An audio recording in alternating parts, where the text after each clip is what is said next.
presentación. Quiero también agradecer la oportunidad de estar aquí con todos vosotros y de hablar de estos temas de ciencia, tecnología y género. Agradecer asimismo la hospitalidad de la Universidad Autónoma de Asunción y la presencia virtual también de las otras. No sabría reproducir la lista de instituciones de Itapúa que están también escuchándonos y viéndonos desde Encarnación, ¿no? Entonces, muchas gracias a todos los que están lejos y los que estáis cerca por haber venido a escuchar este seminario y por interesaros por estos temas de los que vamos a hablar esta tarde. Agradezco por supuesto también a CONACYT y a la OI, la iniciativa de la Cátedra CTS y de estos seminarios internacionales, porque nos han dado la oportunidad de estar aquí compartiendo todo esto con todos vosotros. Bueno, como Matilde acaba de hacer la presentación, no sé si esto se oye bien del todo o está... ¿Se oye bien? Matilde acaba de hacer la presentación y ha hecho pues, bueno, un resumen de las cosas que vamos a hablar esta tarde, ¿no? Vamos a hablar de ciencia, tecnología y género, pero con una perspectiva un poco diferente, como decía ella, a la que se hace habitualmente. Pero primero, para llegar al porqué de esta perspectiva, nos vamos a fijar en la ignorancia en vez de en el conocimiento, es decir, vamos a hablar del conocimiento desde la ignorancia, ¿no? Es la propuesta que os venía a hacer.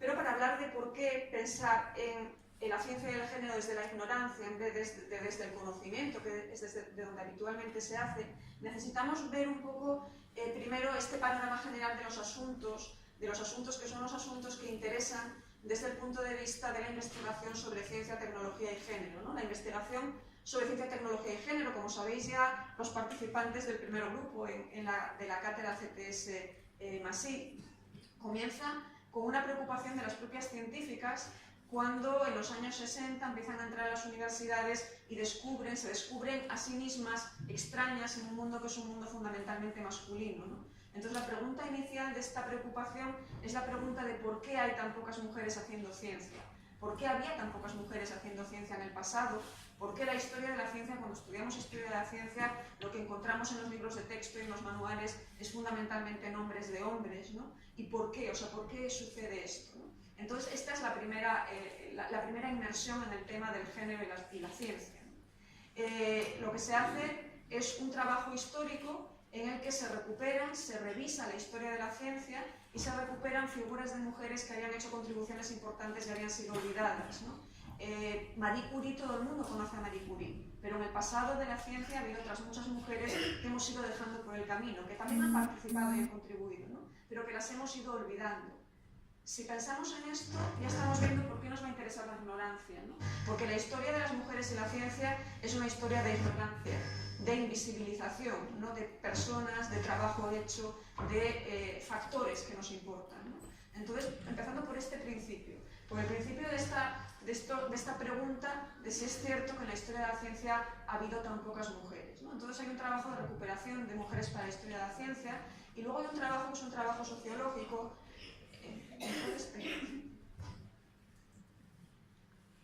¿Así mejor? Sí. Hay un trabajo sociológico que lo que intenta averiguar es cuál es la situación de las mujeres en la ciencia actualmente, ¿no? Hoy en día no tenemos problemas formales para acceder a las universidades y para acceder a los centros de investigación, pero sin embargo las carreras científicas de hombres y mujeres siguen desarrollándose en condiciones de desigualdad, ¿no? No progresan al mismo ritmo las carreras científicas de los hombres y de las mujeres, ¿no?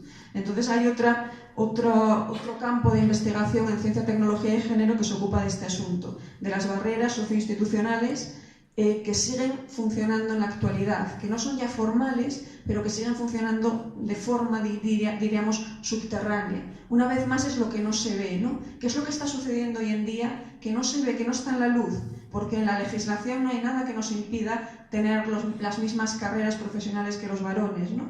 ¿Qué es ese algo que está oculto, que sigue haciendo que las carreras de las mujeres y de los hombres, como decía antes, no progresen al mismo ritmo, ¿no? Una vez más es algo invisibilizado.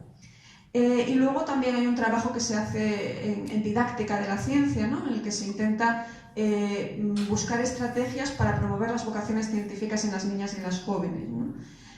Toda esta sección de investigaciones en ciencia, tecnología y género Son cuestiones que tienen que ver con aspectos históricos, sociológicos, pedagógicos. Son la pregunta por la mujer o las mujeres en la ciencia, ¿no? ¿Cómo podemos hacer para promover que haya más mujeres haciendo ciencia y tecnología, para que sus carreras progresen al mismo ritmo que lo hacen las carreras de los varones, y cómo hemos ido escribiendo la historia de la ciencia para ir dejando fuera a muchas mujeres que sí habían contribuido, pero de las que nos habíamos olvidado, ¿no?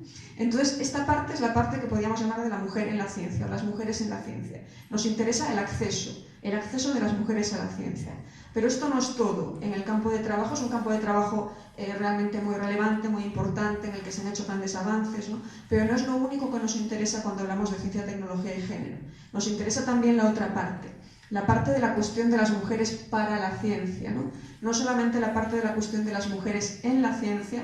Bueno, estoy hablando de ciencia, pero cuando hablo de ciencia, pues entendamos que estoy hablando de ciencia y tecnología también, ¿no? E incluyamos la tecnología en esta ecuación.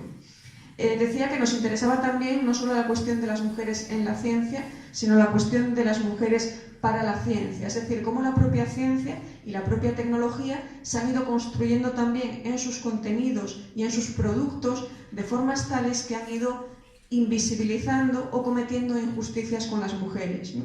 Entonces, en este sentido, se investiga acerca de sesgos androcéntricos en los contenidos de teorías científicas y desarrollos e innovaciones tecnológicas, los modos en los que la ciencia y la tecnología puede tener implicaciones negativas en las vidas de las mujeres, o también en el tema más abstracto, ¿no? que es en el tema epistemológico, de qué modo podemos pensar o existe evidencia, ¿no? de que el conocimiento, la idea misma de conocimiento, está de algún modo atravesada por el género, ¿no?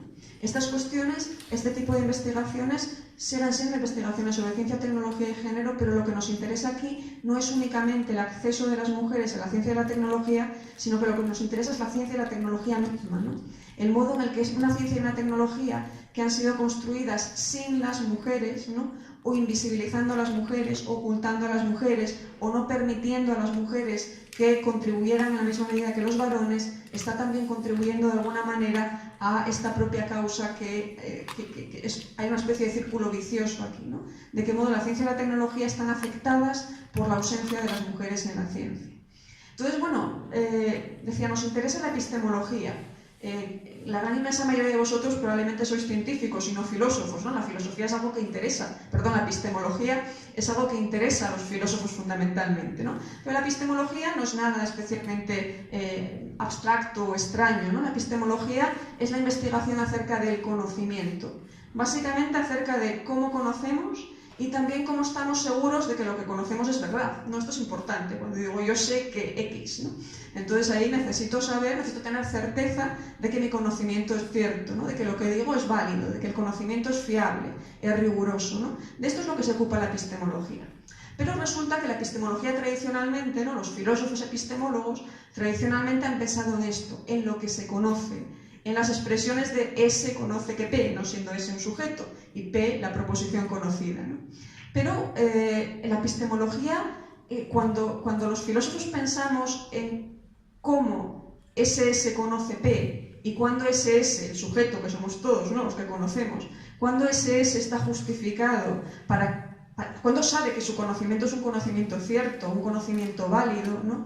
Dejamos de lado algo que me parece a mí muy interesante, sobre todo desde este punto de vista en el que estamos ahora, ¿no? Desde el punto de vista de la cuestión del género en la ciencia y la tecnología, que estábamos viendo que era una historia básicamente de olvido, de invisibilización, de ocultamiento, ¿no? Entonces podemos hacer la pregunta contraria, que es una pregunta también epistemológica. ¿Por qué investigamos algunas cosas y no otras, ¿no? ¿Qué pasa con la ignorancia? O sea, ¿por qué ignoramos cuestiones de conocimiento importantes, ¿no? ¿Por qué no prestamos atención a algunas cuestiones a las que le deberíamos prestar atención? Y este es un problema también epistemológico. Es un problema epistemológico qué es lo que conocemos, pero también lo es qué es lo que no conocemos, ¿no? ¿Cuáles son las preguntas de investigación que no se hacen? Que no se hacen porque no interesa o porque a alguien no le ocurre, porque no se nos ocurren, ¿no? O porque no nos interesa saberlas. ¿Qué ocurre cuando a veces sabemos cosas tenemos conocimiento y decidimos olvidarlo, ¿no? O decidimos sembrar dudas sobre conocimientos que aparentemente son válidos, ¿no? Todas estas cuestiones son los temas de la ignorancia y están recibiendo últimamente un interés especial también por parte de los epistemólogos, ¿no? Hoy en día los epistemólogos están empezando también a interesarse por los temas de ignorancia. Y precisamente desde este punto, desde el pensamiento sobre la ignorancia, desde donde me gustaría presentaros hoy los temas de ciencia, tecnología y género. Ignorancia, lo mismo que conocimiento, hay muchos tipos de conocimiento, también hay muchos tipos de ignorancia. Entonces lo que vamos a hacer va a ser presentar algunos tipos de ignorancia, no son todos los que hay, podría haber muchas formas distintas de ignorancia, y poner para cada uno de ellos un ejemplo del modo en el que esta ignorancia funciona, este tipo de ignorancia funciona en investigaciones científicas o desarrollos tecnológicos que tienen un impacto claro o tienen una influencia clara sobre temas de género y sobre temas de género o sobre las vidas de las mujeres o sobre las representaciones científicas de la naturaleza diferencial de los hombres y de las mujeres, ¿no? Esto es lo que me gustaría compartir con vosotros hoy. Entonces, bueno, decíamos que había diferentes tipos de ignorancia. De hecho, hay un tipo de ignorancia que sería también muy interesante, pero que no he puesto ahí, y que es desde donde en la literatura académica se ha empezado a pensar el tema de la ignorancia, ¿no? Que es la ignorancia tóxica. O sea, una de las primeras personas que comienza a estudiar la ignorancia, desde la epistemología, quiero decir, es Robert Proctor, que es un investigador estadounidense muy conocido en el área, ¿no? Y a él le interesa, bueno, un tema que no tiene nada que ver con el género, pero que, bueno, que os lo cuento para que conozcamos un poco el contexto. A él le interesa la ignorancia estratégica, la ignorancia consciente, ¿no? Cuando decidimos conscientemente ignorar algo, sembramos dudas sobre algo sobre lo que tenemos certeza de que está bien, es cierto, ¿no? Y su ejemplo predilecto, el que ha investigado él profundamente, es el ejemplo de las compañías de tabaco. Se sabe desde hace muchísimo tiempo que el tabaco es realmente muy perjudicial para la salud, ¿no? Sin embargo, las compañías de tabaco han hecho, ya no se atreven a hacerlo, ¿no? Ya no se encuentran en condiciones de hacerlo. Pero en los años, cuando empezamos a tener evidencias médicas, ¿no? de los efectos perjudiciales del tabaco para la salud, las compañías tabacaleras comenzaron a hacer campañas conscientes para sembrar dudas acerca de que este conocimiento fuera un conocimiento cierto, ¿no? Que fuera cierto que efectivamente el tabaco era muy perjudicial para la salud. Entonces hicieron grandes campañas para sembrar dudas. Sobre los efectos carcinogénicos del tabaco, obviamente, ¿no? Este es un ejemplo, ya digo, que Robert Proctor ha estudiado profundamente y es un ejemplo de los años 50, 60, básicamente, ¿no? Pero tenemos algunos ejemplos también más actuales de esta creación tóxica de la ignorancia. Pensemos, por ejemplo, en los negacionistas del cambio climático, ¿no? Sería un ejemplo actual en este sentido. Tenemos evidencia científica abundante acerca de que realmente estamos sufriendo un cambio climático, que ese cambio climático está, en los últimos informes del IPCC así lo atestiguan, ¿no? Que la influencia humana es decisiva en la causa, ¿no? Como causa de este cambio climático al que estamos sufriendo, y bueno, la evidencia científica hay un gran consenso, diríamos, en la comunidad científica al respecto, ¿no? Sin embargo, hay un grupo pequeño de negacionistas que siembran dudas, diríamos, ¿no? Acerca de la rigurosidad y la robustez de este conocimiento científico. Esto sería este tipo de ignorancia que Robert Proctor llama ignorancia estratégica o interesada o tóxica, ¿no? Que es una ignorancia que se intenta promover, ¿no? Pues con fines, diríamos, pues políticos o, en este caso, en el caso del tabaco, pues de promoción, ¿no? De intereses empresariales, etcétera, etcétera, ¿no? Es una forma muy clara aquí de promoción de la ignorancia, ¿no? De poner en duda conocimiento que es un conocimiento validado y consolidado y bien consensuado, digamos, por las comunidades científicas. Pero hay formas de ignorancia que son más sutiles. Esta es como muy burda, ¿no? Por eso empezamos por este ejemplo, porque en este ejemplo se ve muy claramente, ¿no? Pero hay formas de ignorancia más sutiles que se están colando en nuestras teorías, en nuestro conocimiento científico y en nuestros desarrollos tecnológicos, y que muchas de ellas tienen influencia, ya digo, tienen que ver con los factores de género y tienen influencias claras sobre las vidas de las mujeres, y serán los ejemplos en los que vamos a detenernos más, ¿no? La primera de estas formas de ignorancia es la ignorancia lo que se ignora, he puesto ahí lo que se ignora por la fuerza de los prejuicios, ¿no?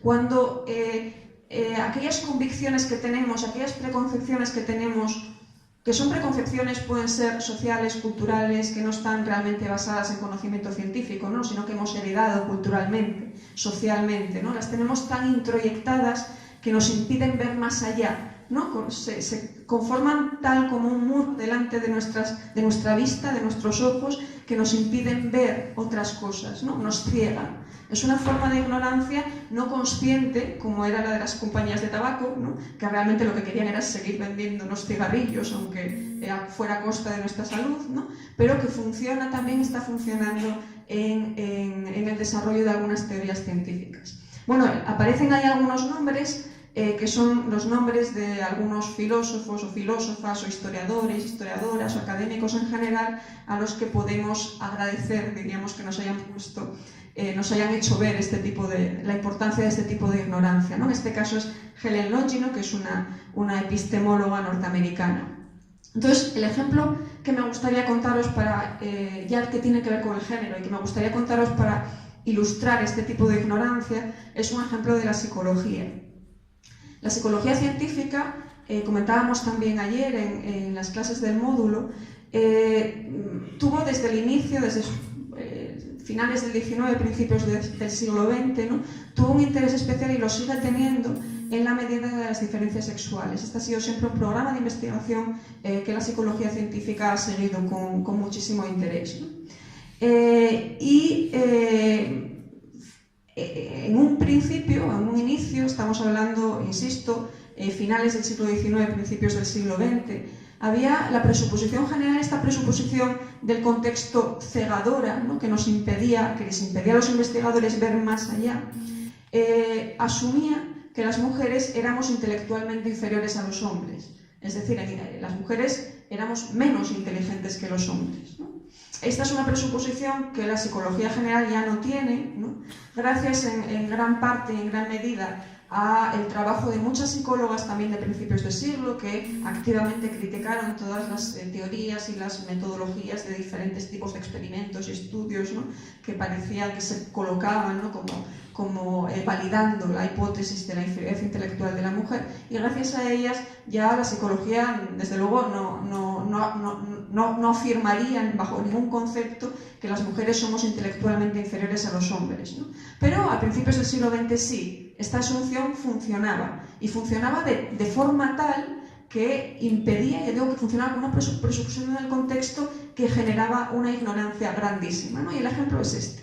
El ejemplo es el de Joseph Jastrow, que es el psicólogo que veis en la fotografía, que allá por 1902-1903 publicó un artículo en la Psychological Review, que es una de las revistas, sigue siendo, ¿no? Una revista importante en el campo de la psicología, un artículo en el que él demostraba con un experimento la superioridad intelectual de los hombres sobre las mujeres, ¿no? Y ahora os cuento el experimento. El experimento era este. Jastrow tomó a una muestra de hombres y una muestra de mujeres y les dio una hoja de papel en blanco, ¿no? Y les dijo: escriban ustedes las 100 primeras palabras que se les vengan a la mente. Una hoja de papel en blanco, un boli, y los sujetos lo que tenían que hacer era escribir una lista de 100 palabras, las primeras que se les ocurrieran, ¿no? Y luego él comparó las listas de las palabras que habían escrito los hombres y de las palabras que habían escrito las mujeres. Y dijo: está claro, los hombres son más inteligentes. ¿Por qué? Porque sus conceptos son más abstractos, ¿no? Ellos hablan, pues, de, yo qué sé, de justicia, la guerra, a la racionalidad, ¿no? Ellos ponían conceptos. Mientras las mujeres, sus palabras eran normalmente de cosas concretas del hogar, ¿no? La mesa, el pan, la cama, ¿no? La escoba, decíamos antes. Las palabras de las mujeres eran conceptos concretos, eran cosas concretas, objetos que estaban en el ámbito del hogar, mientras que los hombres tendían, ya digo, a hacer listas de palabras en las que lo que había era fundamentalmente conceptos abstractos. Además, no solo esto, sino que también las mujeres parecía que todas decían lo mismo, o sea, todas las listas de palabras de las mujeres eran muy similares entre sí, y sin embargo en las de los hombres había más variabilidad, ¿no? Y esto sobre esta base, Jastrow llegó a esta conclusión. Él dijo, bueno, esto evidencia claramente, en un experimento, evidencia claramente... A ver, ¿cómo se escucha?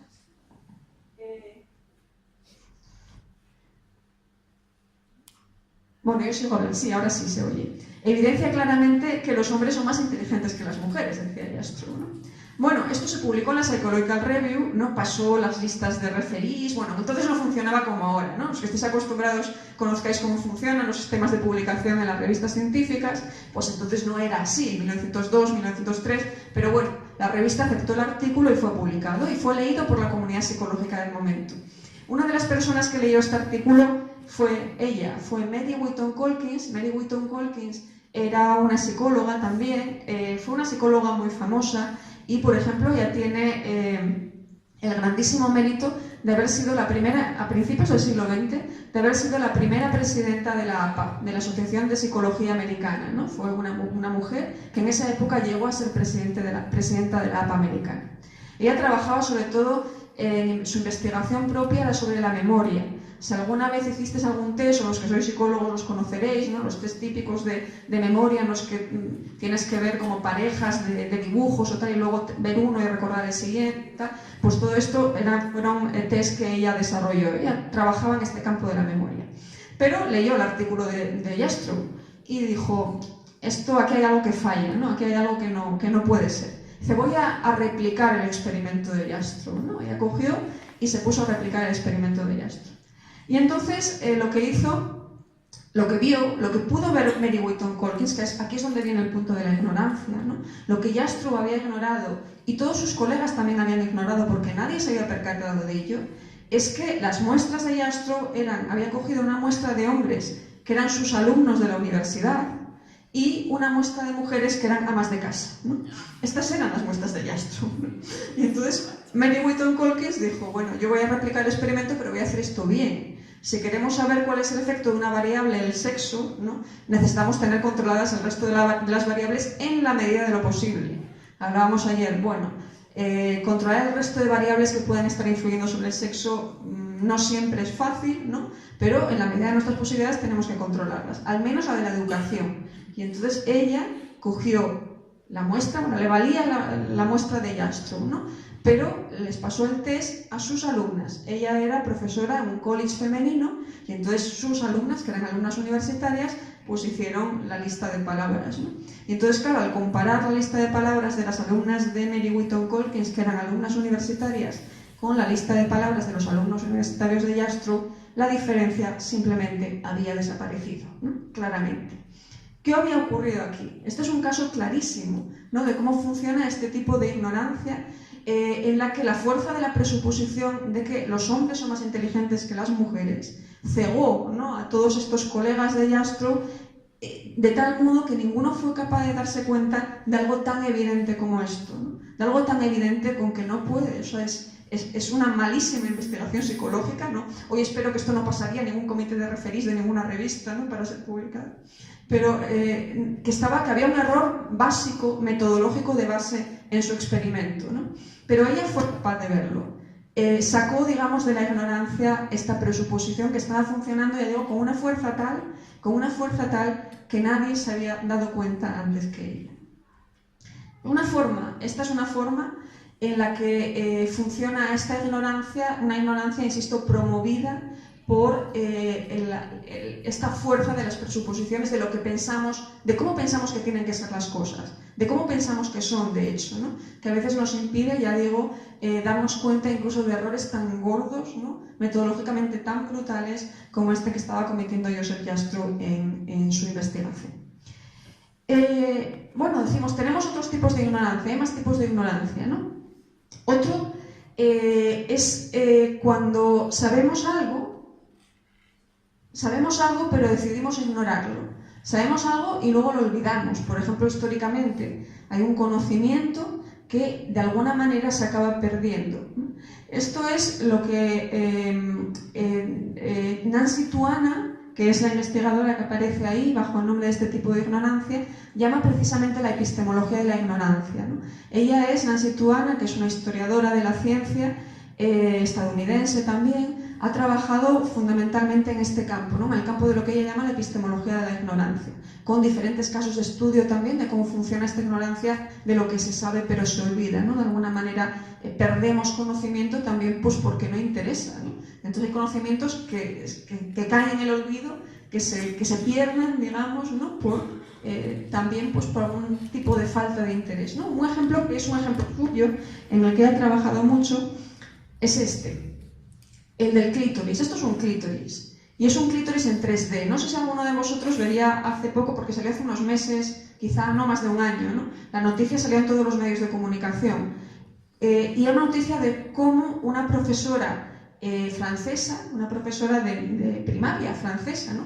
Había desarrollado un clítoris en 3D que lo habían hecho con una impresora en 3D y todo eso, ¿no? Para enseñar a sus alumnos y alumnas en clase, para la clase de sexología, ¿no? Porque ella sostenía que había un desconocimiento muy grande acerca del aparato sexual femenino y que era un desconocimiento que necesitaba ser, diríamos, solucionado, ¿no? Ella reivindicaba este conocimiento de algo, de una estructura anatómica femenina que habíamos también ido perdiendo con el tiempo. Nancy Tuan ha estudiado este caso, ¿no? Ha estudiado el caso de cómo el conocimiento de las funciones y la anatomía sexual femenina era un conocimiento que existía ya en los siglos XVI y XVII, ¿no? Cuando la anatomía empieza digamos, a estudiarse en serio, con disecciones de cuerpos humanos y no solamente con disecciones de cadáveres animales, ¿no? Y ahí, teníamos había un conocimiento claro sobre la existencia del clítoris y sobre la función del clítoris en el placer femenino. Pero de alguna manera es un conocimiento que se pierde, que se olvida, ¿no? Y de hecho, si miramos las imágenes que nos dan libros de biología, ¿no? Y de reproducción humana, estas son imágenes, las que vamos a ver son imágenes de manuales de biología en los que se muestran los aparatos reproductores masculino y femenino, ¿no? Ahí tenemos el libro y luego también el año en el que está editado el libro, ¿no? Entonces, por ejemplo, aquí tenemos un libro del 81 en el que aparece todo el aparato reproductor femenino, pero simplemente el clítoris no existe, ¿no? Ha desaparecido, no está. Por eso hablamos de ignorancia también, ¿no? Simplemente no está. Aquí tenemos otro libro, que es también un libro del 78, en el que aparecen, bueno, pues todos los elementos del aparato reproductor femenino, pero tampoco está el clítoris, ¿no? No existe. Lo estamos ignorando, ha desaparecido. Aquí tenemos otro, que es un libro también del 66, en el que, es que hay algunos en los que está los miro, a ver, ¿no? Porque algunos están y en otros no. En este también tenemos todos los diferentes elementos del aparato reproductor femenino y, una vez más, el clítoris no está. No tenemos clítoris las mujeres en los manuales de biología, ¿no? Los años 60, fijaros también en las fechas, ¿no? 60 años, 70 años, 80, ¿no?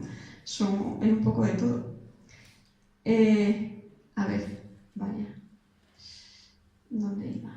Este es el último que habíamos visto, ¿no? Y sin embargo, fijaros que es el mismo libro, ¿no? El mismo libro en el que no aparece el clítoris en las mujeres, aparece el aparato reproductor masculino descrito con todo lujo de detalles, ¿no? Aquí no falta nada, no sé si falta algo, yo creo que aquí no falta nada, ¿no? Sin embargo, en las representaciones del aparato genital femenino, el aparato reproductor femenino, sí nos falta algo, ¿no?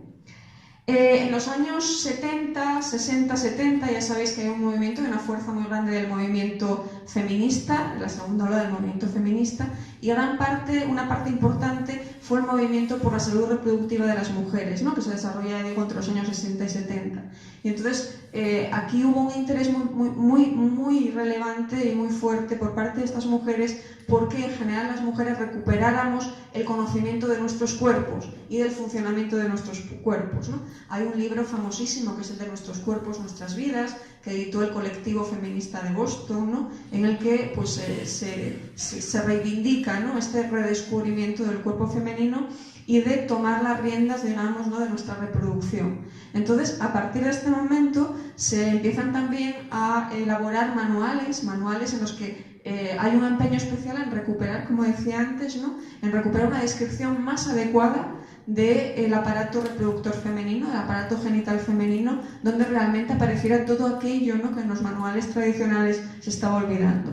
Entonces este es un ejemplo, el libro de Una nueva visión sobre el cuerpo de las mujeres, que es un libro de la Federación Feminista por la Salud de las Mujeres, de los Centros, perdón, por la Salud de las Mujeres, y un libro del 81. Entonces, si veis, está todo el aparato reproductor femenino y luego también está, aquí sí que está el clítoris, y no solamente está el clítoris, ¿no?, sino que está el clítoris con todos sus elementos y todos sus componentes, ¿no? Lo mismo que en las representaciones tradicionales del aparato reproductor masculino, se representa el pene con sus diferentes partes, también ellas representan aquí el clítoris con sus diferentes partes, ¿no? Porque el clítoris es también una estructura compleja, aunque sea más pequeñito que el pene, ¿no?, también es una estructura compleja. Entonces, pues ahí están las diferentes partes del clítoris. Y en esta otra imagen, que es del mismo libro, lo que vemos también es esta idea que hoy conocemos, que es así, ¿no?, de cómo la estructura venosa y arterial del clítoris es muy compleja, ¿no?, y va por dentro de todo nuestro organismo. Y cómo realmente, aunque lo que está en el exterior no sea de un tamaño pequeño, realmente el clítoris es muy grande, ¿no? Y este es de otro libro distinto también, en el que estructuras. Este es el mismo libro que veíamos antes, del 81, ¿no? Y aquí vemos la representación que hace de una erección en el aparato reproductor masculino. Y también representa a continuación una erección en el aparato genital femenino, ¿no? Entonces aquí sí que estamos siendo justos, ¿no?, cuando estamos diciendo antes de la ignorancia, la injusticia. Cuando ignoramos, cometemos injusticias, ¿no? Aquí estamos colocando ambos aparatos, ambas estructuras genitales al mismo nivel, ¿no?, recolocando, haciendo visible. Aquí sí que además en este caso terriblemente literal, ¿no?, estamos haciendo visible lo que había sido invisible, ¿no? A veces utilizamos esto como una metáfora, ¿no?, cuando decimos visibilizamos a las mujeres que se habían invisibilizado, ¿no? Aquí también estamos visibilizando, ¿no?, y estamos haciendo visible lo que había estado oculto y lo que incluso en los libros de texto y en los manuales se mantenía oculto, ¿no?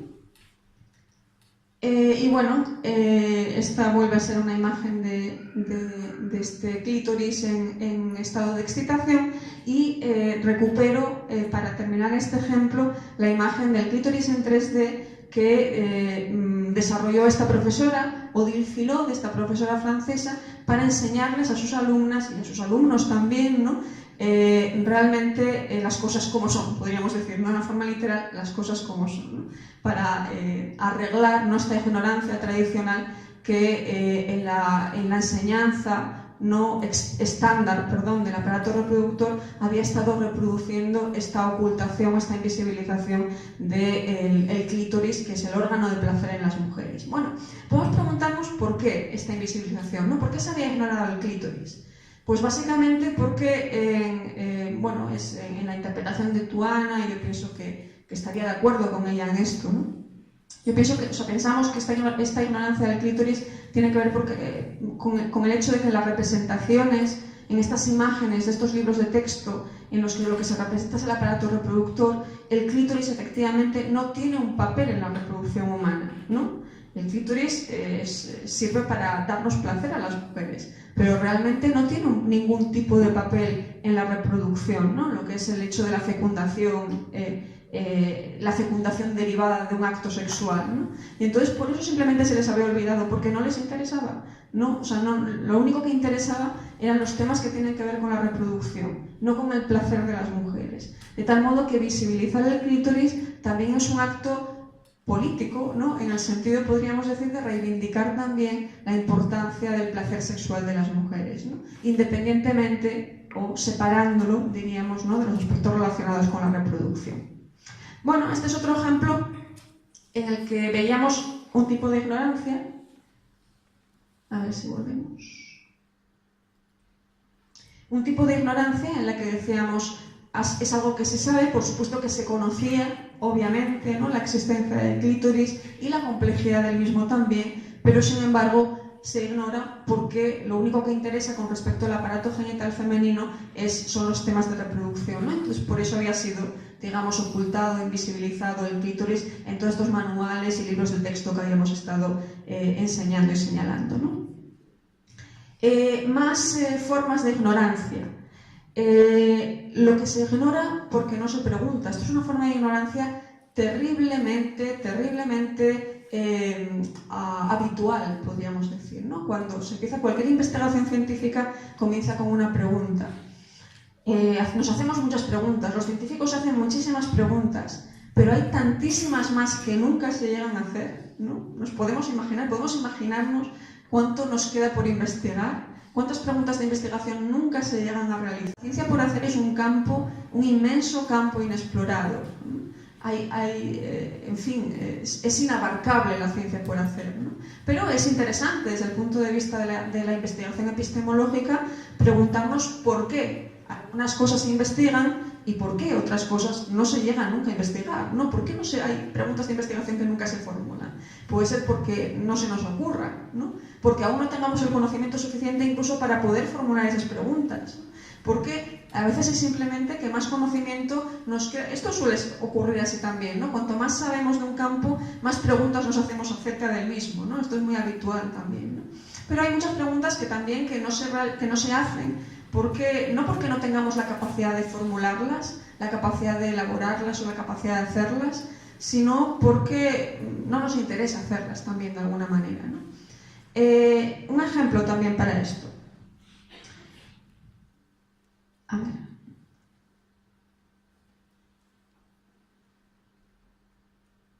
Bueno, con este ejemplo vamos a seguir en el ámbito de los aspectos de los temas de salud reproductiva de las mujeres y de los hombres también, ¿no? Estamos hablando de salud reproductiva de las mujeres y de los hombres.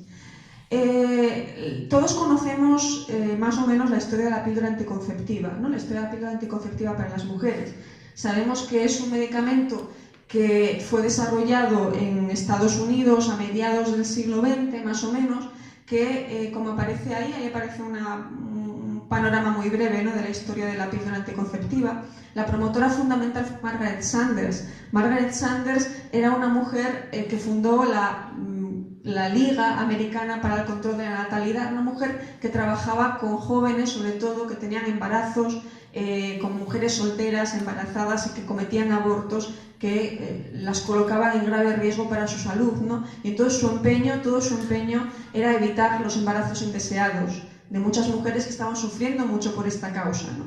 Y entonces ella pensó que se debería poder desarrollar un medicamento para evitar los embarazos indeseados. Y esto era su empeño, ¿no? Era su empeño por el empeño de proteger, digamos, o defender a estas mujeres que estaban muriendo por abortos hechos en malas condiciones, ¿no? Entonces, bueno, ella consiguió el apoyo de Catherine McCormack, ¿no?, que tenía el dinero suficiente para poder poner en marcha esta investigación, y también el apoyo de Gregory Pincus, que fue el médico que ayudó al desarrollo de la píldora anticonceptiva. Bueno, el desarrollo de la píldora anticonceptiva fue un grandísimo avance para las vidas, para la salud reproductiva de las mujeres y las vidas sexuales de las mujeres en general, pero no fue hecho sin costes, ¿no? Tuvo también muchos costes su desarrollo. Las primeras mujeres que sufrieron los costes del desarrollo de la píldora anticonceptiva fueron las mujeres que participaron en los ensayos clínicos de estas primeras píldoras a mediados del siglo XX, ¿no? Para ponerlas a prueba utilizaron fundamentalmente, primero utilizaban a las propias pacientes de los doctores que estaban haciendo la investigación, fundamentalmente Gregory Pincus, ¿no? Pero necesitaban probarla a gran escala y usaron a mujeres puertorriqueñas. Estas mujeres puertorriqueñas que las utilizaron de alguna manera sin contar con su consentimiento informado auténtico, ¿no? Porque estaban probando un medicamento que no conocían todavía bien cuántos efectos secundarios y cuáles iba a tener, ¿no? Las utilizaron de conejillo de indias sin que ellas estuvieran realmente bien informadas. Y de hecho, como bien sabemos todos también, las primeras píldoras anticonceptivas tenían una carga hormonal altísima que producían unos efectos secundarios bastante serios en las mujeres, ¿no? Todo tipo de riesgos de salud y efectos secundarios más próximos, ¿no? Entonces muchas de estas mujeres también incluso pues, o sufrieron problemas de salud, abandonaron muchísimas de ellas en los ensayos clínicos precisamente por los efectos secundarios del medicamento, etcétera, etcétera, ¿no? Entonces, bueno, tenemos ahí un asunto en el que nos encontramos con un avance médico tecnocientífico, ¿no? Que favorece a las vidas de las mujeres, de algunas mujeres, ¿no? A un coste también que están sufriendo y pagando otras mujeres. En este caso las mujeres puertorriqueñas, insisto, que se pensó que podían de alguna manera, que eran conejillos de indias idóneos mucho más que las mujeres americanas de clase, norteamericanas, estadounidenses de clase alta, ¿no? Del continente, que iban a ser, ¿no? Las clientas que iban a comprar las píldoras y cuyas vidas, diríamos, merecerían, ¿no? Mayor aprecio que el de estas mujeres puertorriqueñas que se estaban de alguna manera también, desde el punto de vista del continente, procreando excesivamente, ¿no? Entonces que había que controlar su natalidad.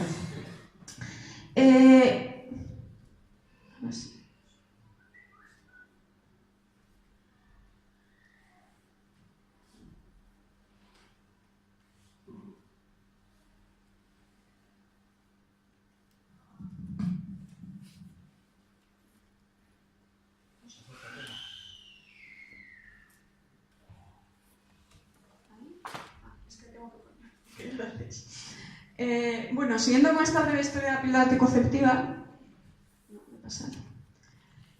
fue aprobada en el 57 para el tratamiento de trastornos ginecológicos, ¿no? Y solamente en el año 60 en Estados Unidos se aprobó la píldora anticonceptiva como anticonceptivo, ¿no? De todas maneras, había también desde el principio preocupaciones por la seguridad y bueno, pues luego se fue aprobando porque eran, insisto, ¿no? Medicamentos con una alta carga hormonal y no teníamos claro todavía, no se tiene claro todavía incluso, ¿no? Con las píldoras actuales muy bien los efectos sobre la salud a largo plazo de las mujeres, pero sabemos que tienen algunos efectos negativos. A partir de los años 70 ya se disminuyen estas dosis hormonales y se introducen advertencias sobre los efectos secundarios, pero son efectos secundarios que siguen existiendo.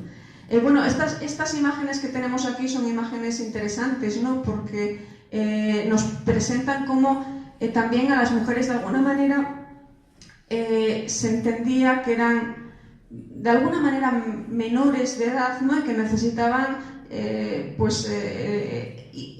guía, ¿no? Necesitaban guía para, por ejemplo, recordar, ¿no? Que debían tomar la píldora todos los días. Entonces, bueno, se desarrollaron también estas tecnologías que son pues las cajetillas, ¿no?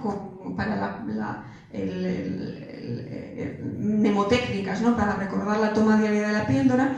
Y no sé si se ve bien, pero lo que tenemos aquí debajo es un reloj con un calendario de toma de la píldora, ¿no? Pero el reloj es el reloj para el hombre, no es para la mujer. Y lo que dice en la leyenda es, o sea, la cajetita con las píldoras es para ella, ¿no? For her.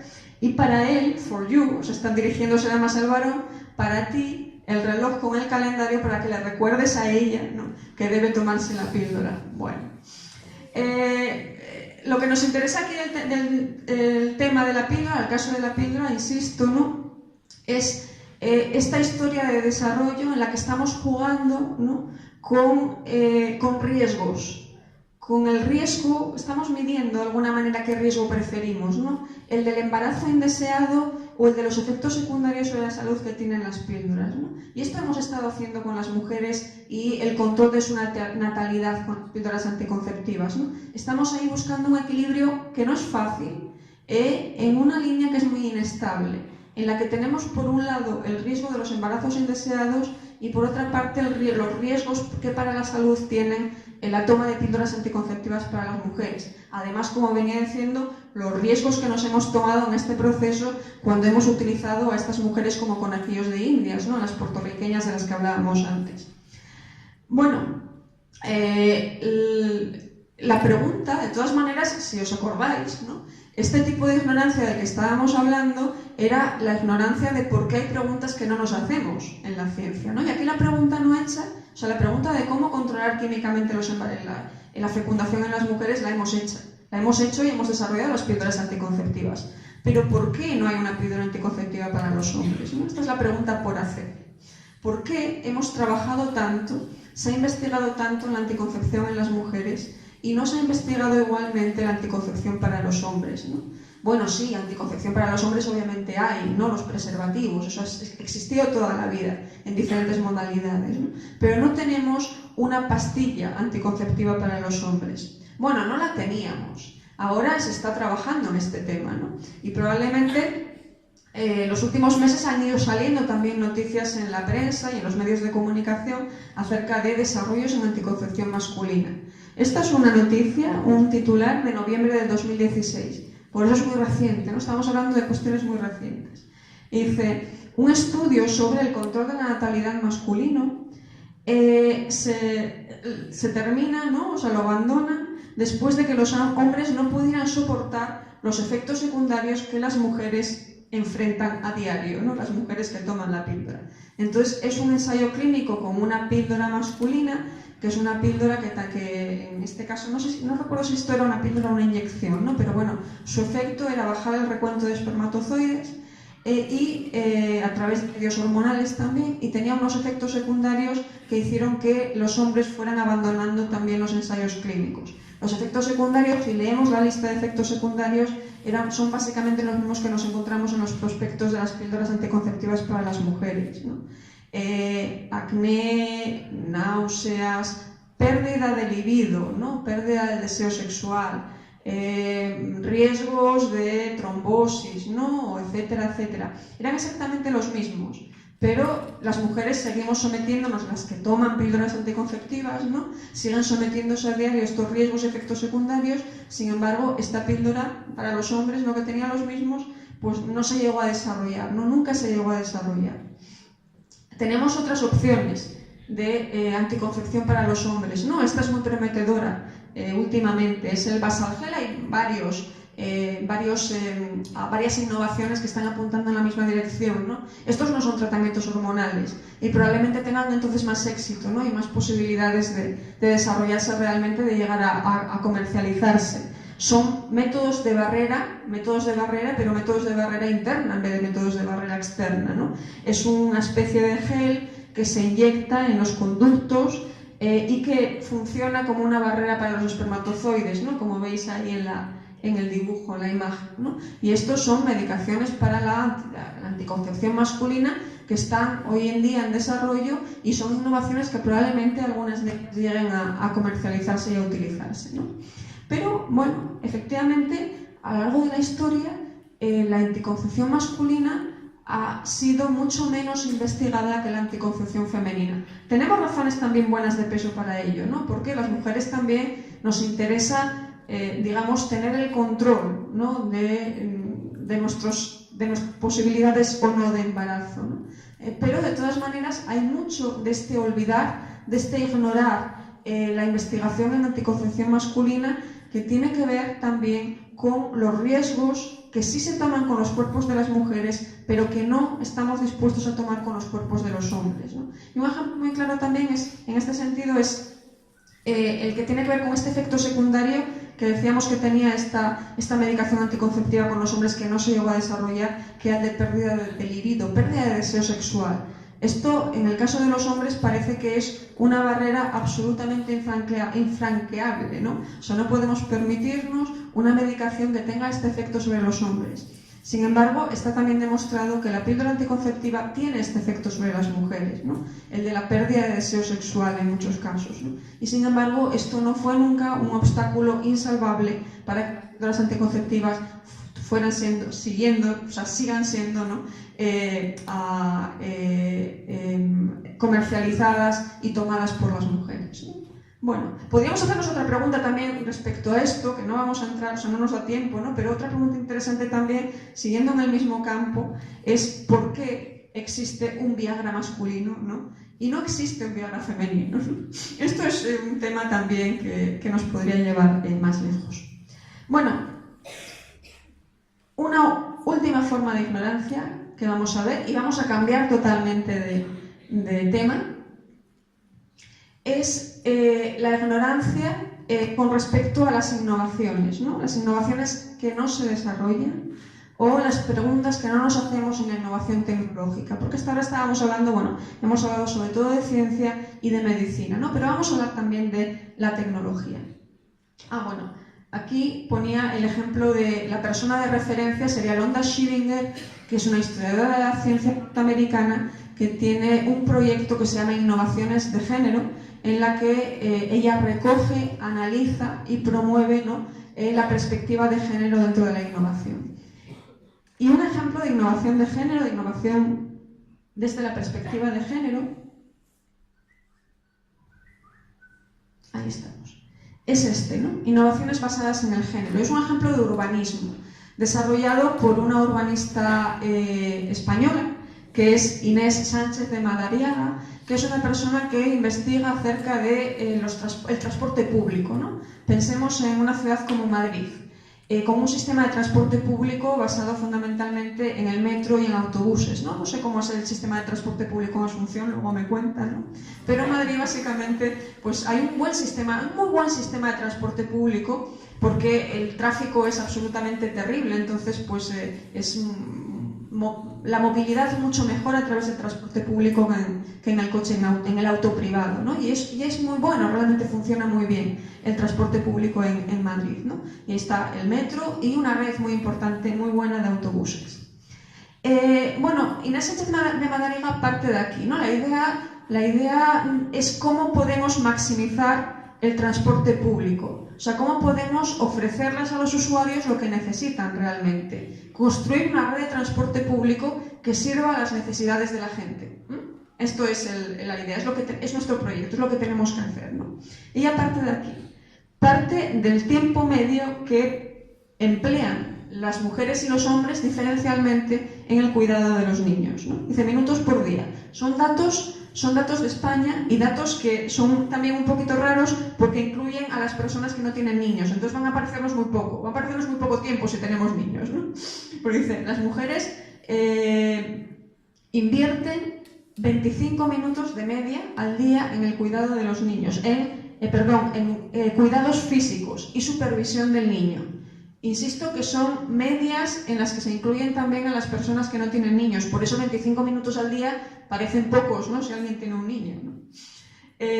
Pero ellas invierten de media 25 minutos y ellos invierten 7 aproximadamente, ¿no?, en lo que es el cuidado físico del niño, en enseñar al niño, leer con el niño, hablar con el niño. Las mujeres invierten una media de 5 minutos al día. Ya lo sé, muy poquito si no tiene niños, ¿no? Pero insisto, la media está también incluyendo a las personas que no tienen. Y no llegan aproximadamente unos 3 o 4 minutos al día los hombres, de media, ¿no? Y en transportar al niño, aquí es lo que le interesa a Sánchez de Madariaga, es esta parte, ¿no? En transportar al niño, las mujeres invierten de media unos 7 minutos y los hombres invierten de media unos 3 minutos, ¿no? Partimos de esta base de que sabemos que las mujeres y los hombres tienen unas relaciones con los niños que son diferentes y que las mujeres pasan más tiempo con los niños, ¿no? Se ocupan más de ellos. Bueno, ¿cómo se hacen normalmente las encuestas y los estudios de los que salen, ¿no?, de los que surgen las necesidades de transporte de los ciudadanos sobre las cuales construimos la red de transporte? Lo que se hace es preguntarles a los ciudadanos para qué utilizan el transporte público, ¿no? Y observar, investigar, estudiar cómo se mueve la gente, de dónde a dónde se mueve la gente, ¿no? Y cuál es el uso que la gente hace de las redes de transporte. Bien, normalmente los datos se recolectan en estas casillas, ¿no? A la gente se le pregunta por qué se mueve, o sea, por qué se desplaza de un lugar a otro dentro de la ciudad, y tú tienes estas casillas para responder. Normalmente nos desplazamos por motivos que son casi siempre los mismos, ¿no? Por motivos laborales. La gente utiliza el transporte público para ir a trabajar, para ir de su casa al trabajo y del trabajo a su casa. También lo utiliza para ir a estudiar, ¿no? Para ir de tu casa a la universidad, a tu centro de estudio y para volver del mismo, ¿no? Estas, ya digo, son las casillas tradicionales, las de vuestra izquierda, ¿no? Para ir de compras, ¿no? Nos vamos al centro, a la Gran Vía a comprar, ¿no? O aquí al shopping, ¿no? Aquí nos vamos al shopping a comprar. para el ocio, para ir al cine, para ir al teatro, para ir a un concierto, ¿no? Para ir de paseo. Simplemente pues cogemos el metro para irnos al Retiro, al Parque del Retiro, a dar un paseíto, ¿no? Para acompañar a alguien, para hacer visitas y otros, dice, pues otros. Estas son las casillas tradicionales en las encuestas que se le pasa a la gente, ¿no? Cuando se le pregunta por qué viaja. E Inés Sánchez de Madariaga vio algo aquí extraño. Dice, bueno, claro, la gente, o sea, casi todos los transportes, los viajes de desplazamientos en la ciudad están concentrados en el trabajo y en el estudio, ¿no? Son las dos primeras motivaciones que tiene la gente para moverse, para desplazarse y utilizar el transporte público. Pero ella descubrió que en todas las demás casillas, si extraemos de ahí los viajes, los desplazamientos que están relacionados con el cuidado, podemos construir una casilla que realmente es muy grande también y que agrupa una gran cantidad de desplazamientos que hacen fundamentalmente las mujeres y que tienen que ver pero también de los mayores, por ejemplo, podría ser, ¿no? De nuestros pequeños y de nuestros mayores. Y que podemos crear, o sea, su propuesta es crear esta casilla nueva, la de la movilidad del cuidado, los viajes del cuidado. Y que si lo miramos así, lo que vemos es una imagen totalmente distinta, ¿no? Dice, bueno, de las compras, cuando decimos, he cogido el metro para ir de compras, pero gran parte de estas compras no son para comprar un vestido nuevo para ir de fiesta, ¿no? Sino son compras para la comida, para la casa, para cosas que necesite el niño, ¿no? Para el colegio, etcétera, etcétera, ¿no? Entonces, de las compras extraemos las compras que están relacionadas con el cuidado, ¿no? Con el cuidado que es la provisión del hogar y el cuidado de los niños, ¿no? Y las necesidades de los niños. Y nos sale pues una proporción grande de esas compras, de eso que dice la gente que va de compras, ¿no? Una parte de esas compras son compras de cuidado. Lo mismo ocurre con el paseo. Hay una proporción de acompañamiento, ese acompañamiento de cuidado, ¿no?